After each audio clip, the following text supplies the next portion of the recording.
इतना नोटों का पहाड़ देखा है और आंखें फटी की फटी रह जाएंगी जब इन नोटों का पहाड़ आप देखेंगे। 22 जुलाई को जो कार्रवाई हुई थी इसमें 5 फीट तक अगर देखें तो इतना पहाड़, इतना कैश मिला है, जिसमें 2000 और 500 के नोट थे। जब 22 जुलाई को कार्रवाई हुई जिसमें 21 करोड़ जब्त किए गए, उस वक्त भी बक्सों में भरकर अर्पिता मुखर्जी का ये जो पैसा है, जो फ्लैट से पैसा मिला, वो गया था। अब 27 जुलाई की कार्रवाई देखिए जिसमें 30 करोड़, कुल मिलाकर 51 करोड़ कैश ही कैश बरामद हो चुका है। लेकिन अब पहले इसकी जो कैश के पहाड़ की जो सीमा थी वो 5 फीट तक थी, लेकिन अब 7 फीट तक इतना बड़ा पहाड़, ढेर इसे कहेंगे, पैसों का भंडार कहेंगे। आखिर इतना पैसा अर्पिता मुखर्जी ने कब, कैसे, क्यों जमा किया, किसका पैसा था, कितना इसमें ये जो काली कमाई है वो पैसा किसका था, ये सबसे बड़ा सवाल है। और इसमें पार्थ चैटर्जी की क्या भूमिका है, क्योंकि छापेमारी लगातार जारी है। कुल मिलाकर 51 करोड़ कैश मिला है अब तक, ये पहाड़ मिला है 51 करोड़ का, जिसमें जो कुल मिलाकर जो पहाड़ अगर देखेंगे तो 12 फीट तक ये पैसों का भंडार, ये जो रकम, ये काली कमाई जो है अर्पिता मुखर्जी के ठिकानों से मिली है। अभी एक और फ्लैट की जांच पड़ताल जारी है, एक और फ्लैट की छापेमारी जारी है। इन 2 फ्लैट से 12 फीट तक पैसों का पहाड़ मिला है, जो कि बहुत सवाल खड़े करता है कि ये मामला था क्या, शिक्षक भर्ती घोटाले में कितनी भूमिका है और कैसे अब ईडी की टीम इस पूरी कड़ियों को जोड़ रही है। जो कैश कांड सामने आया, कैश लोक सामने आया, और कितना कैश आना बाकी है। अभी और छापेमारी की जा रही है, कई जगहों पर ईडी की टीम छापेमारी कर रही है, लेकिन ये जो कैश क्वीन है उससे कई अहम खुलासे हुए हैं।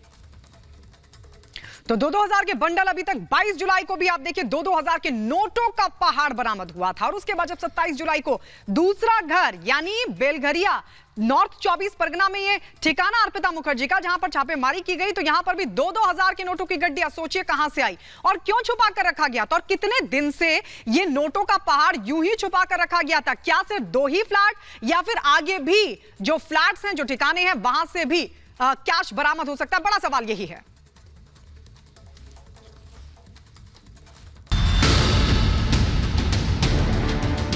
नोटों का पहाड़, नोट गिनने की मशीन और ईडी के अफसर। एक बार फिर अर्पिता मुखर्जी के घर छापा और एक बार फिर नोटों का अंबार।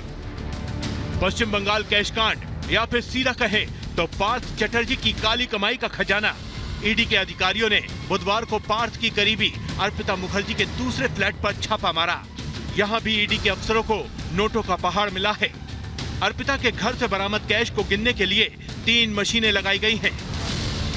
नोटों के अलावा बड़ी मात्रा में ज्वेलरी भी बरामद हुई है, जिसकी कीमत भी करोड़ों में है। अर्पिता मुखर्जी इन्हीं नोटों की सेज पर सोती थी। उसके सोफे, बिस्तर ही नहीं बल्कि बाथरूम तक से नोटों की गड्डियां मिली हैं। न जाने कहां से ईडी के अफसरों ने नोटों का यह पहाड़ निकाला है। गुलाबी नोटों के इस काले खजाने के बारे में बीते करीब 1 सप्ताह से जो सुन रहा है वो हैरान है। अर्पिता मुखर्जी के घर से क्या क्या मिला, इसका पूरा हिसाब लगाया जा रहा है, लेकिन इसका अंत कहां होगा, इसका अंदाजा तो फिलहाल ईडी के अफसरों को भी नहीं है, क्योंकि जहां देखो, जहां छापा, वहीं नोटों का पहाड़ है।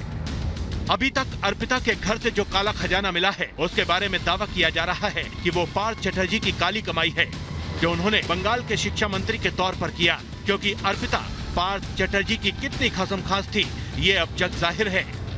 शिक्षक भर्ती घोटाले की पर्दे खोलने के लिए ईडी के अधिकारियों ने सबसे पहले शुक्रवार को 14 ठिकानों पर छापे मारे थे। तब से ये जांच और ये कार्रवाई जारी है। Bureau report, Republic Bharat. और इस बीच एक बड़ी खबर आपको बता दें, पूछताछ में अर्पिता का बड़ा खुलासा। मेरे घर को मिनी बैंक बना रखा था, ये अर्पिता ने खुलासा किया है। कैश वाले कमरे में पार्थ जाते थे, ये देखिए बड़ा खुलासा अर्पिता की तरफ से पूछताछ में। अर्पिता जिससे लगातार पूछताछ, और देखिए क्या बोली है, कहा है कि मेरे घर को मिनी बैंक बना रखा था। ये कबूल किया अर्पिता मुखर्जी ने, क्योंकि लगातार ये सवाल खड़ा हो रहा था कि अर्पिता का ही खाली क्या ये कैश है, और है तो आखिर कहां से आया। सवाल यही उठ रहा था कि क्या पार्थ चैटर्जी अर्पिता का सहारा ले रहे थे, कैश को छुपा कर रखा गया था। और ये बड़ा खुलासा अर्पिता मुखर्जी की तरफ से ये कहते हुए कि मेरे घर को मिनी बैंक बना रखा था, पार्थ चैटर्जी जाते थे वहां पर। बिल्कुल, जिस तरह से पैसों का ढेर मिला है, पैसों का पहाड़ मिला है, वो बैंक की तरफ ही इशारा कर रहा है कि पूरे घर को इस तरह से पैसों का ढेर बना रखा था। दीपेश और